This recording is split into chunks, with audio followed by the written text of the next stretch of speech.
Jaya Radha Madhava Kunja Bihari Radha Madhava Kunja Bihari Jaya Radha Madhava Kunja Bihari Madhava Kunja Bihari Gopijana Vallabha Girivaradhari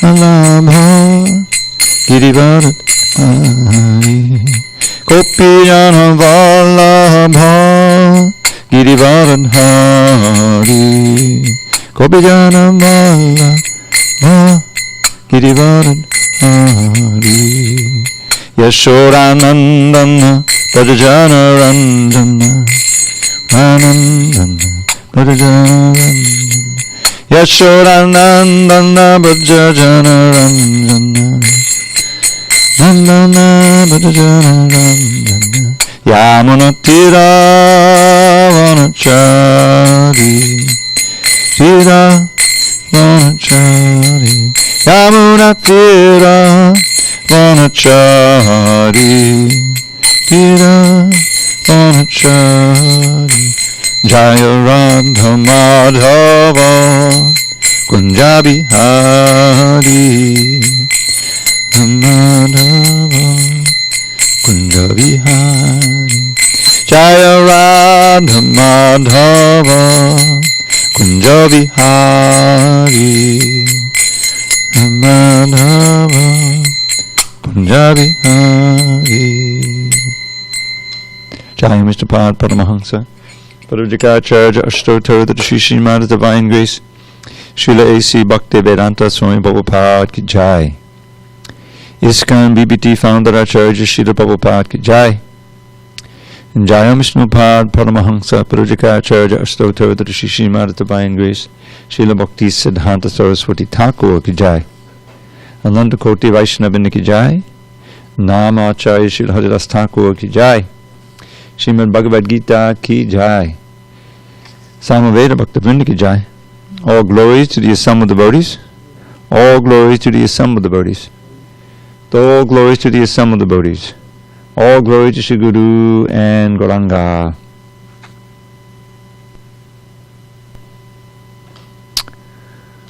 Now I've done it. Lost my place. Do you know where we are? Are we on 25, 26?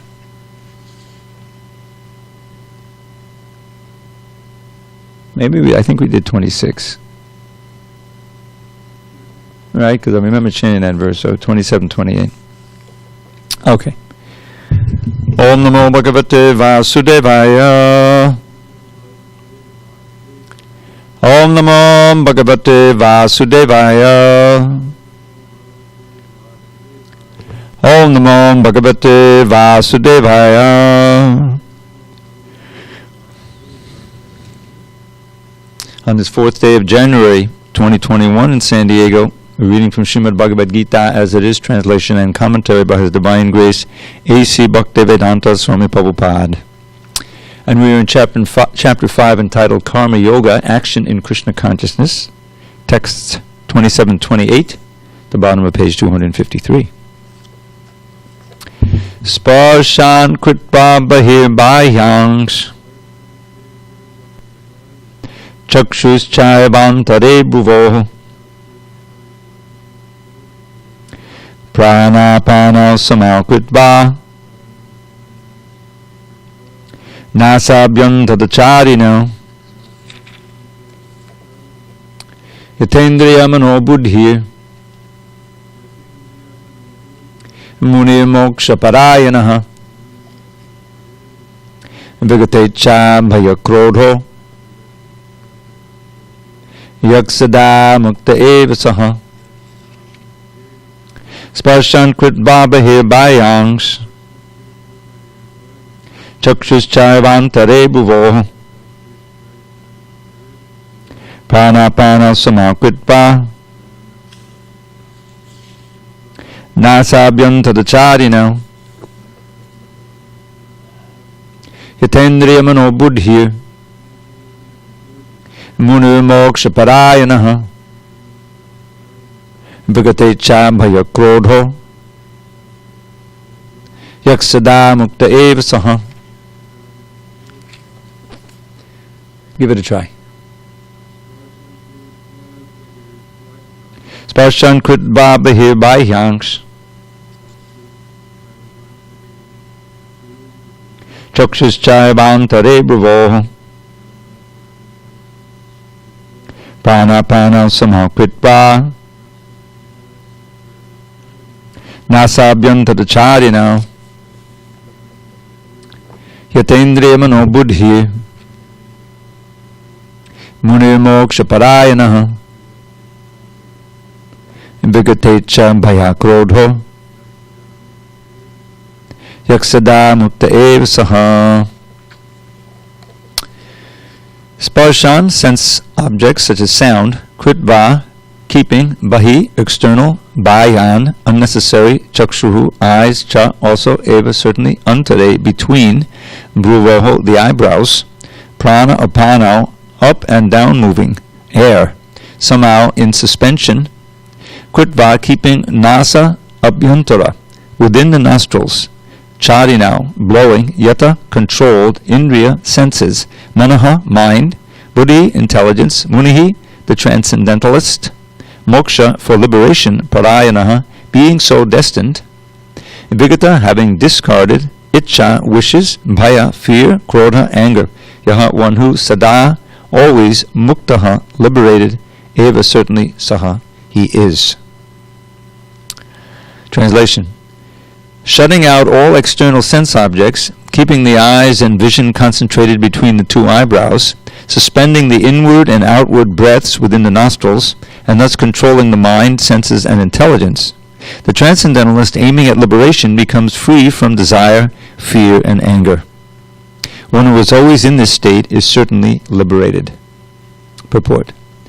Being engaged in Krishna consciousness, one can immediately understand one's spiritual identity, and then one can understand the Supreme Lord by means of devotional service.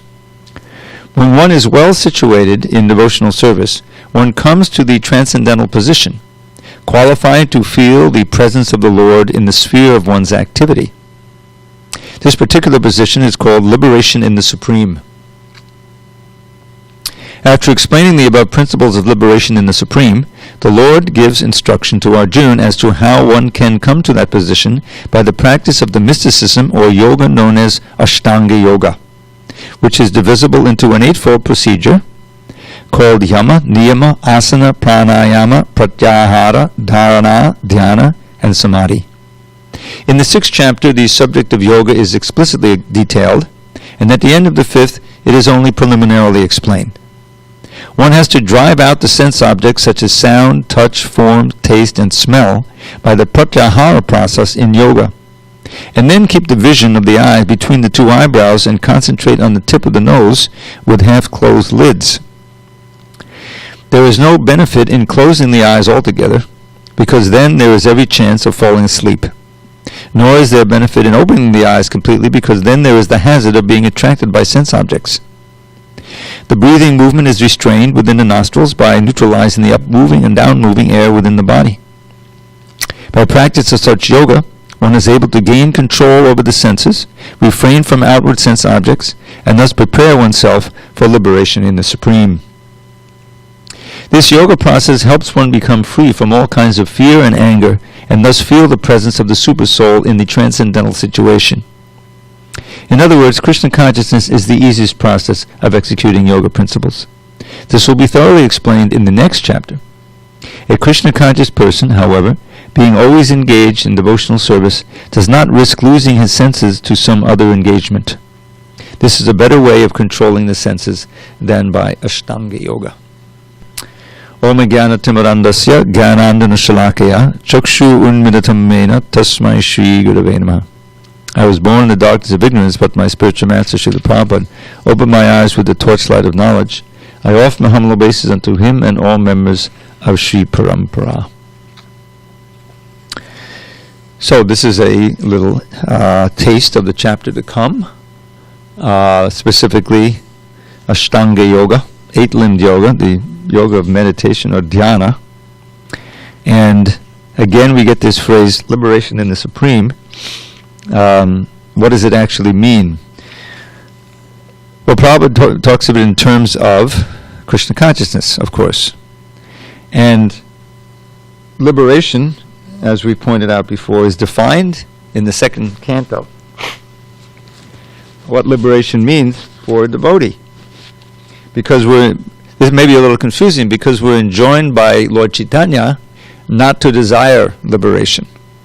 When he sings in his Shikshastika prayers, Nadanang najanang nasundarim kavitam vajagadisha kamaye mama janmani janmani shvade bhavatan bhaktado hoitaki tohi. He's teaching us how to pray, what to desire. And so first he lists those things he doesn't want. He doesn't want wealth. He doesn't want followers. Doesn't want a beautiful wife. Doesn't want great poetic ability. O Lord of the universe. So he's praying to Jagadish, who's like Jagannath, the Lord of the universe, who can give him whatever he's praying, he wants, but he doesn't want any of these material things. And then he says in the third line, Mama Janmani Janmani Shure, O Lord, Ishvara, birth after birth. And as soon as he says birth after birth, and even before he gets to the fourth line, it means that he's also now looking for liberation. He's expecting that he's going to let me come back again and again. That doesn't bother me. If that doesn't bother you, it means you don't want liberation. So what does he want? Janmani janmani ishure bhavatad bhaktir ahaituki twahi. He's looking for motiveless, no material motivation. That's where the ahaituki, which comes up in different places in our literature. The idea that there's without a motivation is really kind of not correct, because there has to be a motivation to do anything. But what this means is, there's no material motivation, as he was giving a summary, because people go to God, go to church for various reasons, but they're more or less material. Whether Krishna lists them, he says, Chaturvadabhajana janasukana arto jigyasur artarti jnani. Often people go to church or temple or mosque or whatever because they're in trouble. They have some disease, some debt, something happened. One of the threefold miseries is getting them, so they're looking for some relief for the Lord. They're looking for some wealth, some material thing like that. That's called artarti, looking for the valuable thing of money, artarti. There are others who are just curious, who may come to Krishna temple out of curiosity. And then there's the jnanis who really know more or less what they're looking for, and they come purposefully and worship the Lord. Those are the best. So Lord Chaitanya is teaching us, I don't want any of these things. I just want your devotional service. I want to be situated in service where my entire motivation is simply to please you. This is the definition of pure bhakti. So here, Krishna, in this particular verse, he mentions mukti twice. Moksha Purayana. The word in these two verses. In the second one, first verse, he's more or less describing in summary form the process of preliminary dhyana yoga or ashtanga yoga. Talks about prana, apano. So he's measuring out the ingoing, outgoing breath, all this stuff, up and down moving. And even talks about where to place the vision. I could never figure it out. If you're looking at the tip of your nose, how you got your vision between the eyebrows? But anyway, luckily we don't have to worry about it. So, so he's striving, right? Yata indriya, yata indriya mano buddhir, under control. Yata means to strive or to control, to control the senses, the mind, and intelligence. This Muni, wise soul, transcendentalist, is dedicated to moksha Purayana. Vigata, Itcha, Bhaya, Krodha, he's given up, having discarded material desires, Itcha, fear, and anger. Then he can always be liberated in the Supreme. He can have liberation. Sada, liberated. Mukta. He's a mukta. Mukta is the person. Moksha or mukti is is what you're looking for, liberation. So, but Prabhupada starts his purport out immediately with Krishna consciousness. And one can immediately understand one's spiritual identity. In other words, Krishna consciousness can have as one of its motivations the desire to be free of misery. Many people come, chant Hare Krishna in order to get peace of mind, because they're in some kind of trouble. They take shelter of Krishna and Krishna devotees. That's fine. That's perfect. No problem. Because once you come into the realm of Krishna consciousness and you begin experiencing it, then what's meant to happen is that your focus becomes much more on the service, on Krishna, on executing, and in the process of doing that, you feel the spiritual happiness. Remember the verse that was quoted in the previous purport, Yat pada pankaja palasha valasa bhaktya. That's on the top of page 253. This verse describes, spoken by Sanat Kumara to Maharaj Prithu, two great exalted souls, and he's saying that the spiritual pleasure that comes from serving, loving devotional service to the tips of the toes of the lotus feet of the Lord, karma shayam gratitam udgantiyati. The karma shayam means the desires for a fruit of activity and pleasure, which are like knots, gratitam, they become udgatayanti. They become untied or cut. So just by experiencing the pleasure of Krishna consciousness, your entanglement with the material world, which is based on desire to enjoy separately from Krishna, is loosened and ultimately cut off completely. For the saints, the santas. Others who have no assets of devotional service, the impersonalists, the karmakandis, what to speak of the gross materialists, the mystic yogis trying to control those senses and gain these special siddhis, even though they may meditate on Vishnu, their goal is really, astral travel, going here, Siddhaloka, where everybody, it's all material. They cannot stop the waves of material desire that come. They may be subtle material desires, but they're still material desires. Even the soul desire just for mukti, for my liberation from all the pains of this world, that's material. That's selfish. There's nothing to do with devotion to Krishna. It has nothing to do with helping other people. It's just for you. So this is real mukti.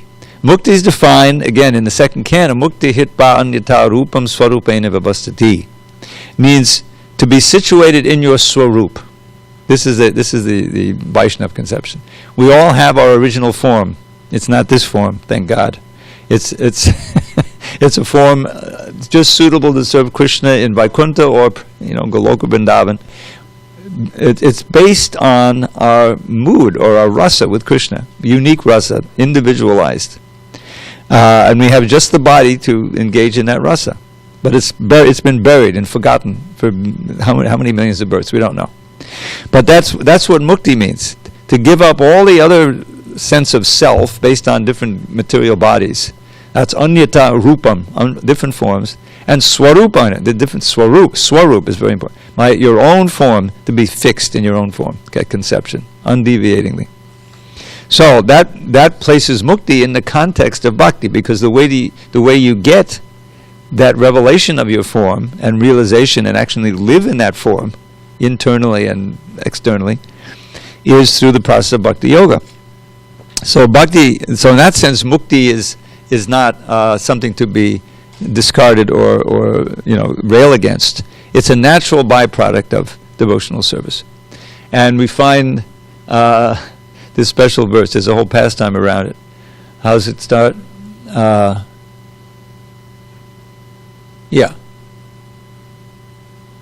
Tate nukampam susamikshimano bunjana evat nukatam vipakam vidvag vapubhi vidadan namaste jivetayo mukti bade sadaya bhak. Now before I tell you the meaning of this verse, how does it start again? Yeah, tate no kumpam. So, Lord Chaitanya, when he took sannyas, I don't know if you know the whole story, he immediately started for Vrindavan. He was 24 years old, and Nityananda was with him. They were walking together, no eating, no sleeping. They were just going to Vrindavan. But what had happened was that he took sannyas not in Navadvip, but a distant place, and he went. So all of the Navadvip devotees were like lamenting, "Where's our Nimai?" And Nimai Pandit. And the news came back that he'd taken sannyas. They were all lamenting, because they wouldn't see him again. And so Nityananda and Advaita conspired to trick Lord Chaitanya to bring him back to Shantipur so he could have a proper goodbye festival. So they're going along fasting, and they come to the river Ganges. And Lord Chaitanya is in Samadhi. He doesn't know exactly where he is. And so Nityananda says, "Oh, look, we've come to Vrindavan. There's the Yamuna." And before that, he told some boys who were playing there, if this sannyasi asks you where you are, tell him you're either at the Yamuna. You're at the Yamuna. So Lord Chaitanya thought, I'm at the Yamuna. He chanted a beautiful verse about the Yamuna, which I once memorized, now I forgot. And then I think he dove in, The boys encouraged him, this is the Yamuna. But meanwhile, Advaita Acharya had gotten on a rowboat, and he put some fresh clothes in there, and he went out there, and he was meeting Lord Chaitanya. And there he said, "What?" So immediately Lord Chaitanya, "What are you doing? What are you doing in Vrindavan?" And so he kind of came out of his trance, and then Advaita said something, "Wherever you are, that's Vrindavan." It's a famous thing. So finally, Lord Chaitanya said, "This Nityananda has tricked me. I'm actually at the Ganges." And so and Advaita said, "No. You see, because the Ganges and the Yamuna, they converge at Allahabad. So the Yamuna is coming from the little south, and the Ganges is from the north, and they meet there. And so now, all the way down here, you're on the side of the Yamuna. The Yamuna has kept its identity all the way down here." He's explaining to him. Anyway, so he said, "Don't worry, just get in the boat. Here's some fresh clothes, and come back to my place." And say goodbye to your mother and everyone. So he agreed. So that's how that took place. So after that, he met his mother, and his mother was, as soon as they see the shaved head, they all start wailing, Not only the mother, everyone. But then everyone calmed down, and his mother, took him on his lap and everything, and he said, "Whatever you want me to do, mother, I'll do it. I took sannyas out of madness, And so she said of course she would have loved to have him come back home, but she knew that would be a great, black mark against him. You take sannyas and then come back home, his wife and mother. So she said, okay, so you go and you make your headquarters Puri, Jagannath Puri, which isn't all that far from Navadvip. It could have been much farther, And so, and that way I'll get some news, back and forth. So he agreed. Okay, so they had this beautiful festival for a whole week.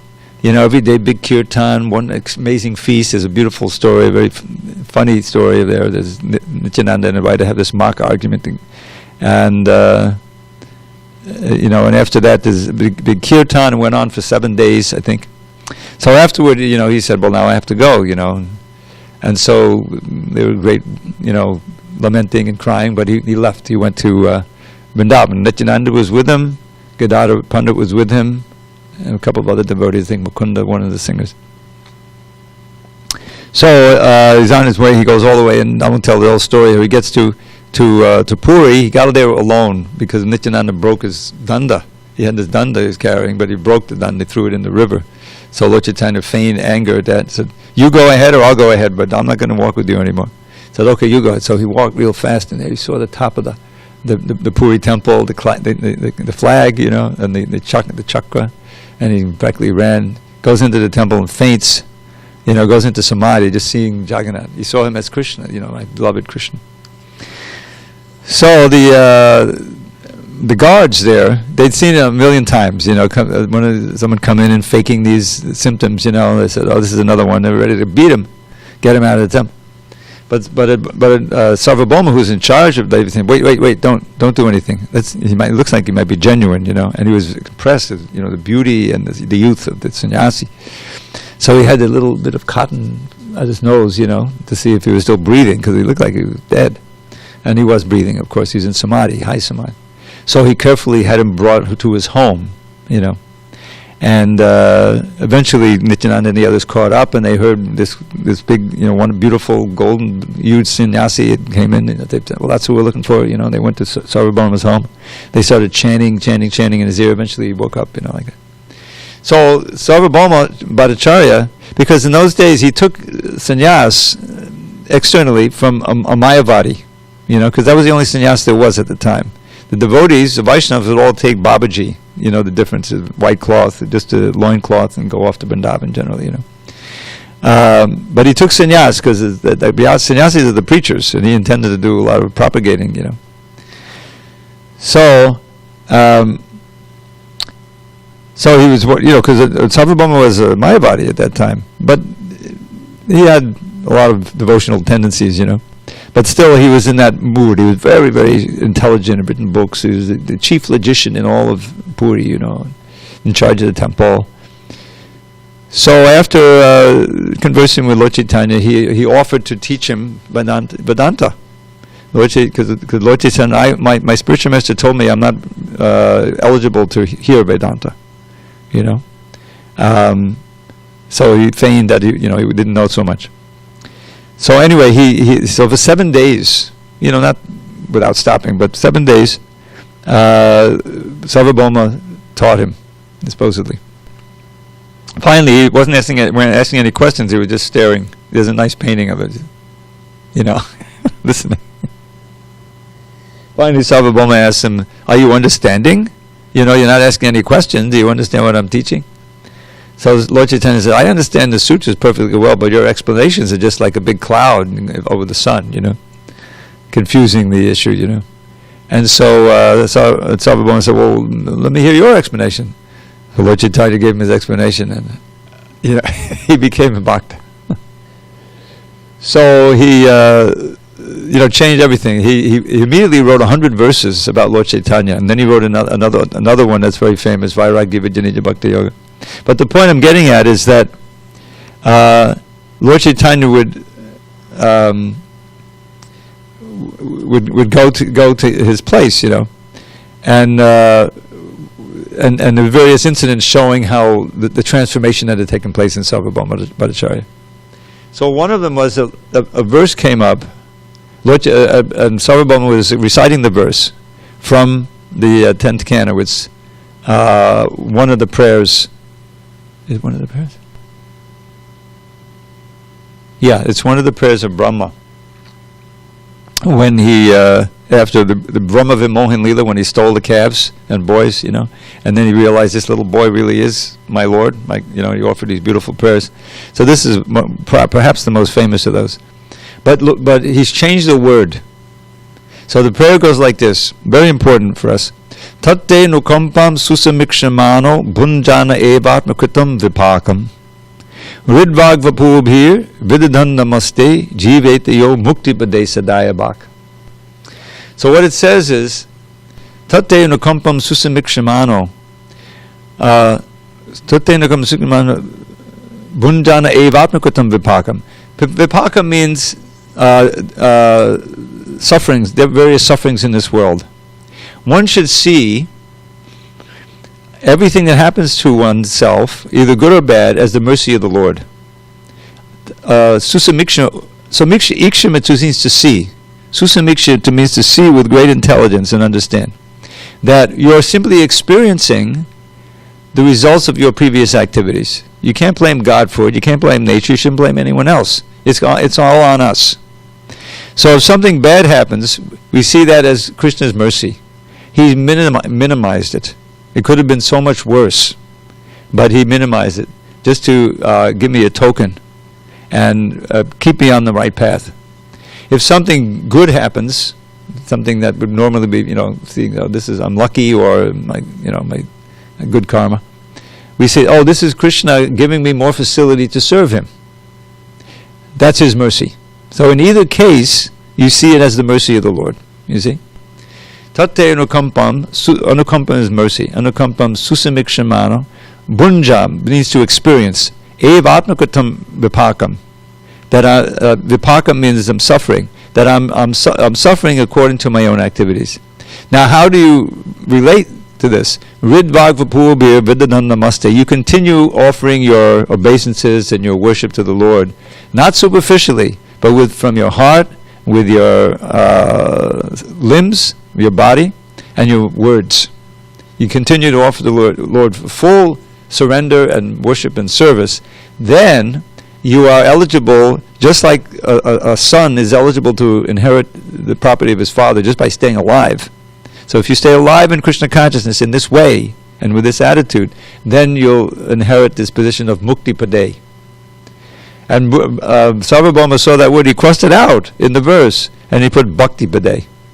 So when Lord Chaitanya saw that or heard him recite it, I forget if he actually saw him, he laughed and he said, you can't change the words of the Bhagavatam.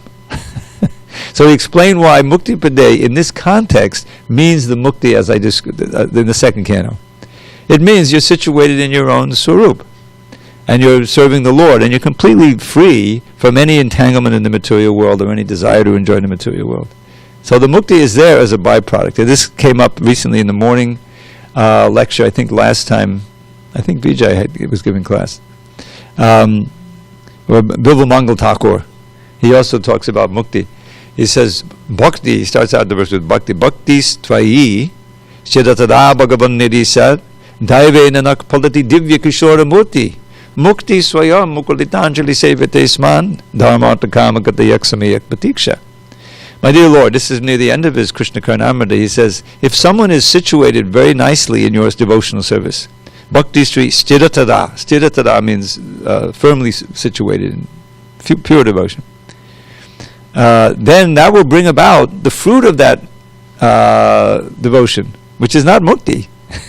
Divya Kishora Murti, which is a vision and experience of your divine adolescent form. In other words, you'll reveal yourself to him, which is far greater than liberation, to see the Lord. The divine adolescent form, then I will be able to see. We will experience it. Palati Divya Kishora Murti. And as far as mukti is concerned, mukti swayam, mukti personified is like at the door, with the Anjali. This is you may have noticed that there's mudras. I pointed out the mudra of Radharani. You remember what it's called? Bhayadan. Abhayadan. Because fear, it's in this verse we just read. Giving up, itcha, bhaya, and krodha. Vita, raga, bhaya, krodha, it's the same idea. Fear, desire, fear, and anger. So, that's one mudra. There's many others. And this is an important mudra, we know. This is Anjali. When we do Pushpanjali. So this Anjali mudra it's a prayer, but it's also an offering. You have your hands cupped a little bit, and there's something in there. Basically, your heart is in there. Or you have flowers, something you're offering. So mukti is mukti personified is there at the door, waiting to serve me in this Anjali mood. How can I serve you? In other words, you'll get everything you need in terms of mukti as a byproduct. And then he says also dharma, artha, and kama. These are the four Vedic goals. They're called purusha arthas, goals for human beings. Dharma, artha, kama, moksha. And they there's an order there. And Prabhupada would say this dharma is not really religion, it's religiosity, because it has as its goal the artha, prosperity. You ever hear of prosperity theology? Yeah. So it's because it's a corruption. It's a corruption. At the beginning of the Bhagavatam, second verse of the whole Bhagavatam, it says, Dharma projita kaita votra. Here, in this Bhagavatam, which is the ripened fruit of all the Vedas, of knowledge, all of the cheating religion is kicked out. And certainly that religion which simply has as its goal some material thing, whether it's going to a heavenly planet or some money or fame, any of these things, is a misuse of religion. It's not real Dharma. The Dharma which evokes pure ahoituki bhakti. Remember what ahoituki means? No material motivation. That's real Dharma, according to Bhagavatam. So, but whatever I may need in terms of religion and wealth, you have to have something to live. and dharma, artha, kama, and sense gratification. That's also waiting for me. In other words, they become a secondary, tertiary, not a concern at all. Just like the Goswamis. They ate, eventually they ate something, very little. So that was there, their shelter was there, and everything was provided for them, but they were indifferent to it. Extremely renounced. But they weren't indifferent to their devotion to Krishna. That's what it is. So here, back to our verse, Moksha Purayana. So Moksha Purayana means fully dedicated to liberation. Well, this is not what the bhaktis are ultimately looking for. But, of course, everything in the Bhagavad Gita leads to Krishna consciousness, and so Srila Prabhupada begins his purport with Krishna consciousness, being engaged with Krishna consciousness. One can immediately understand one's spiritual identity.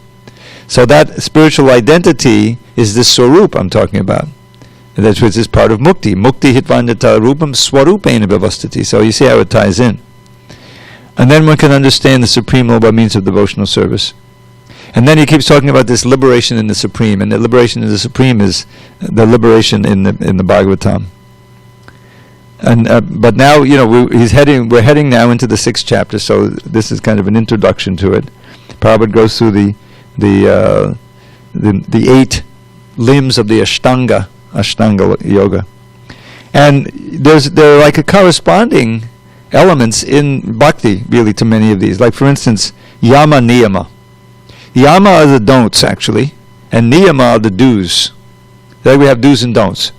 You heard of these 6 principles of surrender? I don't know if you know it. The first 2 are the do's and don'ts. They're actually the don'ts and do's. You have to stop doing the nonsense before you can start, But once you stop that, then there's so many things you have to do.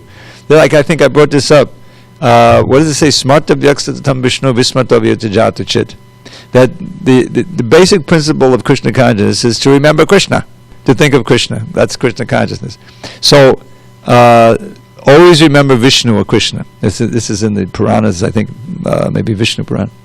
Smartavyak satatam Vishnu simply means always remember satatam Vishnu. And vismartovyo najatu chit, never forget him at any time. Now, as I always explain whenever I quote this verse, it seems redundant, but it's really not when you think about it. Because in the process of devotional service, there are so many things we do to help us remember Krishna. Coming to the temple on time, all these things. And of course chanting Hare Krishna, seeing the deities, hearing about Krishna, hearing class, all these things. This helps us remember Krishna. But at the same time, there's so many things we should refrain from doing that will help us forget Krishna. There's so many, like prajalpa, speaking about things not Krishna and so forth. So that those are the 2 main principles. Do all those things that are prescribed to think of Krishna, according to parampara, and refrain from doing those things that will help you forget Krishna. So that's the do's and the don'ts. And here, this yama niyama, this is morality. The do's and the don'ts of being a yogi. There's a whole list. And then when you're observing that, then you can sit, asan, and sit. It's all as will be explained in the next chapter, all to help you focus the mind. And pranayama, regulating the breath, it helps your health. You can live a long time, and it definitely makes the mind peaceful. There's a whole art to that. And then pratyahara literally means withdrawing the senses. Now, by that time, the physical senses are withdrawn, but you need to withdraw the mind. The senses are really all have their correspondent, within the mind. So that's withdrawing the senses from their objects, and then comes the process of concentration. You're visualizing that Vishnu form in the heart, and you're alone, of course. It will be explained in the next chapter, and you're concentrating. It means that it's an effort, because the mind is being drawn to this, drawn to that, memories, this and that, sleepiness, whatever.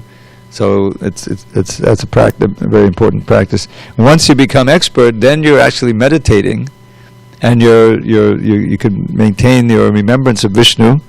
And when you become completely absorbed in Vishnu, there's no other thought. You can sustain that for hours. You're in samadhi. The Prabhupada always points out that this is not here. In other words, Krishna consciousness is the easiest process of executing yoga principles, and it'll come up much more in the next chapter. That this process is not suitable for today. If one really wants to attain the goal of yoga, that yoga has become corrupted, meaning yoga means the asanas and for health and peace of mind and so many different things. That's not really the goal of yoga. The goal of yoga is pure Krishna consciousness, withdrawing the senses from the sense objects and engaging them in Krishna service. Just try to do meditative yoga, you're not going to be able to achieve that. There's no way, especially not in this age. So the liberation in the Supreme, which Prabhupada uses that phrase I think 3 times in this purport, and that's the Brahma Nirvana that we've been hearing about, Brahma Nirvana. More or less means absorption in Brahma, the Supreme Brahman, Krishna, and finished Nirvana with involvement of the mind and the senses and the intelligence entangled in the material energy. All of the elements, whatever we have, internally and externally, we have to link it to Krishna, according to the ways it's been tried and true and proven from great acharyas in the Shastra. And that's the safe side, and we'll come to all of this samadhi, absorption in Krishna, what we've been occasionally hear about. If you read about the Chaitanya Charitamrita, you'll see hours and hours of kirtan, complete absorption, so much ecstatic symptoms. That's samadhi. That's the end goal. It's not just extinguishing our self and merging into Brahman. That's not real samadhi. So this is the culmination of the yoga, and that's why Sarvabhauma, he never went back. He writes beautiful verses about how he was like an oil cake that all the oil had been crushed out of. In other words, he was dried up by all of his Mayavad, and once he met Lord Chaitanya, became great devotee example. He wrote these 100 verses I mentioned. So they've been published. Years and years ago, I memorized one, and then within the last few months, I came across it again. I said, "Oh, this is like an old friend, Listen to this verse. This is great." It says, "Hare Krishna Rama Nama Gana." Have you heard this before?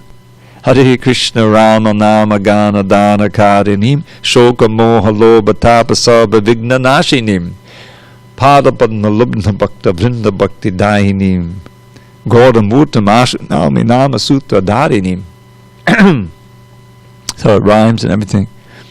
So Hare Krishna Rama Nama Gana Dana Karinim. So when you see the longer verses, they often have big compound words in them. So you really can unpack it, and from the end, you go to the end. So Karani means to make. Or what did he make? A gift. Dana.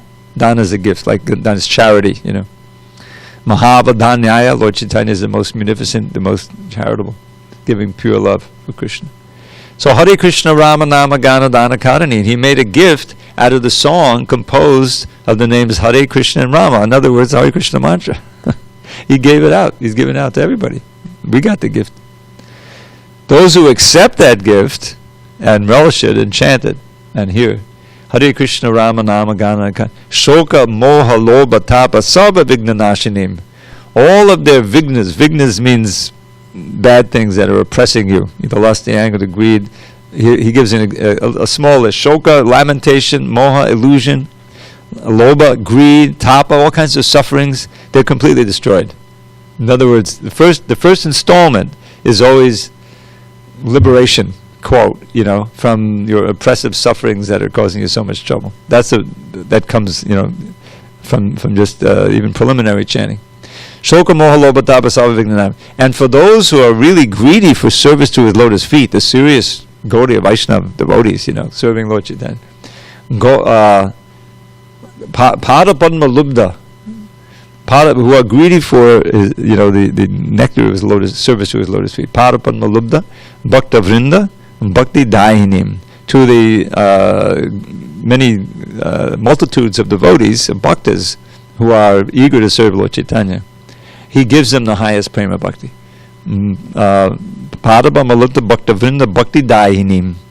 Gaudamotam, with very great enthusiasm and alacrity, that speed, I glorify that golden-limbed Lord. Gaudamotam Ashu Naumi Namasutta Dharanim. And this last phrase is very interesting. Because Lord Chaitanya would chant japa, But apparently, whenever it's described, he was chanting on a knotted string. He didn't have the traditional beads that we have. At least he didn't use them. And so he's chanting in his Nama Sutra. It's called a Nama Sutra. It's a string. Sutras can be a thread or a string.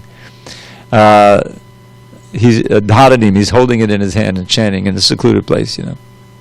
So that's just one verse from this ocean of verses. Maybe I'll share more of them. I haven't seen that book in a long time, but that one verse really got me. So.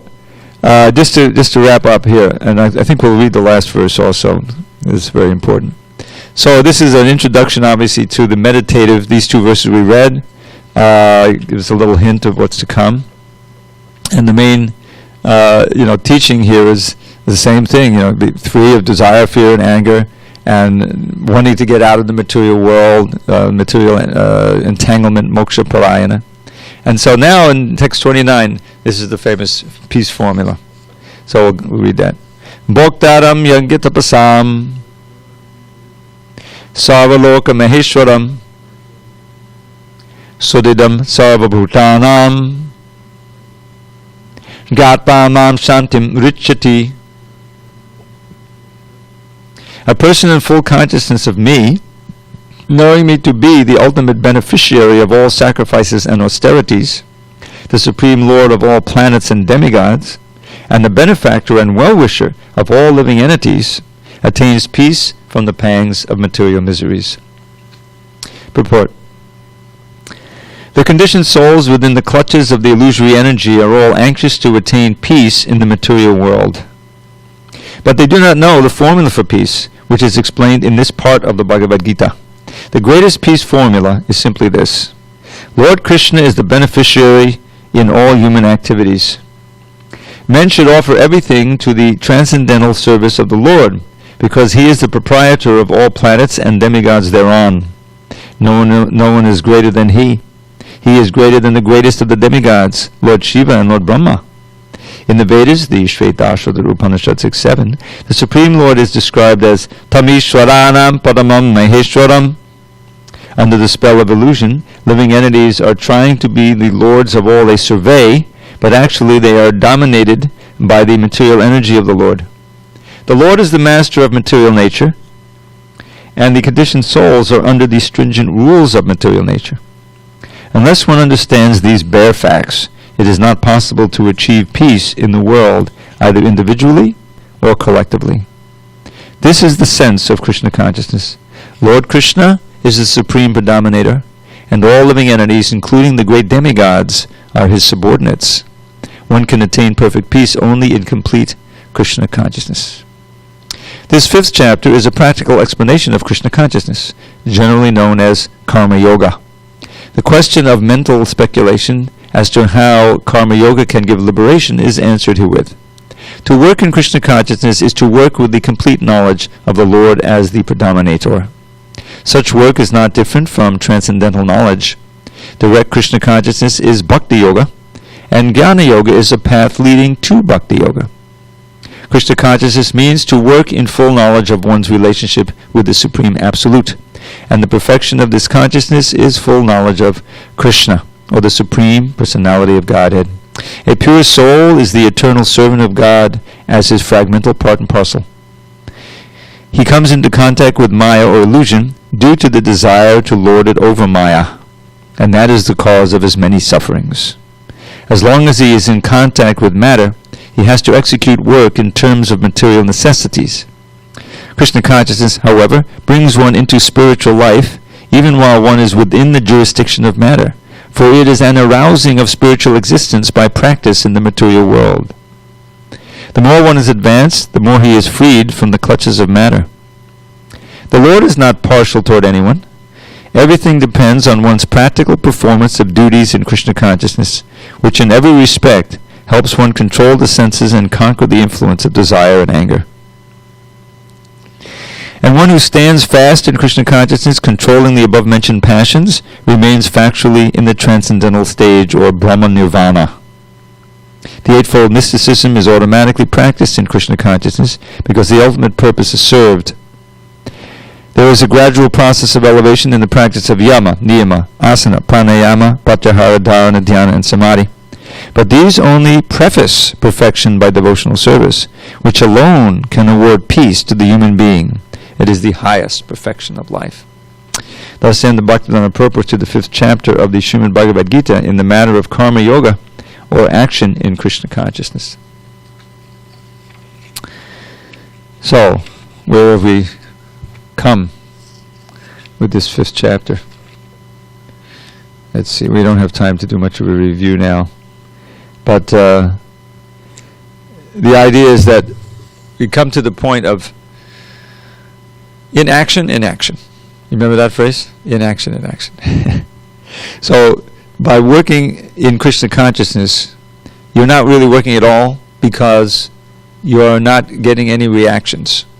It's all. It's like you're like a soldier on the battlefield. You know, you simply follow the orders of the commander, and you may kill so many enemy, but you're rewarded for that. You're not responsible. It's not. You're not receive karma for that because it's authorized. So that karma yoga. Now, Prabhupada says Krishna consciousness, which is generally known as karma yoga. This is. You have to know how Prabhupada uses language. It's a fact that he would sometimes use the word generally to mean sometimes, because generally means for the most part. But I would say that for the most part, Krishna consciousness is not called karma yoga. It's mostly called bhakti yoga. You know. So here generally means sometimes known as karma yoga, because ultimately, if you understand the context, karma yoga is an integral part of bhakti yoga. Because if you take it, all the workings or the doings or the activity, karma of your senses, mind, intelligence, whatever else you have, is engaged or linked yoga to Krishna. So that's bhakti in kind of a overall overview. It's an integral part of it. It just says jnana yoga. You know, we're cultivating knowledge here. We're linking up our consciousness to Krishna by understanding the Bhagavad Gita. So you can say this is also jnana yoga. But it's an integral part of bhakti yoga. As famously said by Rupa Goswami, I think it was. Yeah. Shruti smriti puranari pancharatra abhiding vina aikantiki hare bhakta utpataya vikalpate. That so-called bhakti that has no reference to the Shrutis, the Vedas, the Smritis, and then the Puranas, the Bhagavad Gita, the Smriti, Purana, part of the Itihasas.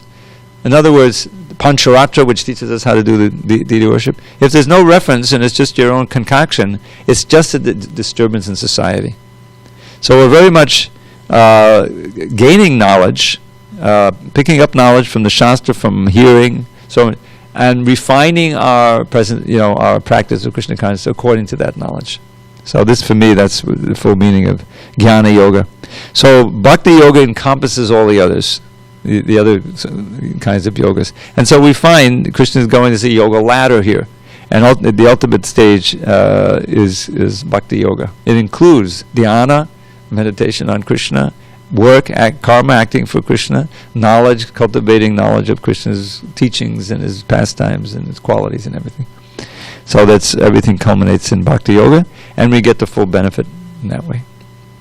Okay, need to adjourn. All glories to Srila Prabhupada. Hari Hari Bol. And we will begin chapter 6 tomorrow. There's some wonderful lectures on this chapter, by the way, called the Yoga System Tapes. Of course, they're not tapes anymore. But Prabhupada is speaking very strongly on the verses of this chapter because yoga had become prominent, and he wanted to distribute. Thank you, Prabhupada. Wonderful class. Oh, Haribol, Tapas. Hare Krishna. Thank you, Prabhu. Hare Krishna. Haribol, thank you. Wow, that's a different voice. Who's that? Prakash. Prakash.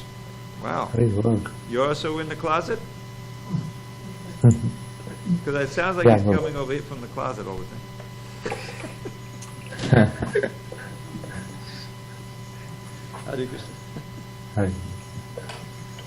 Oh, Krishna.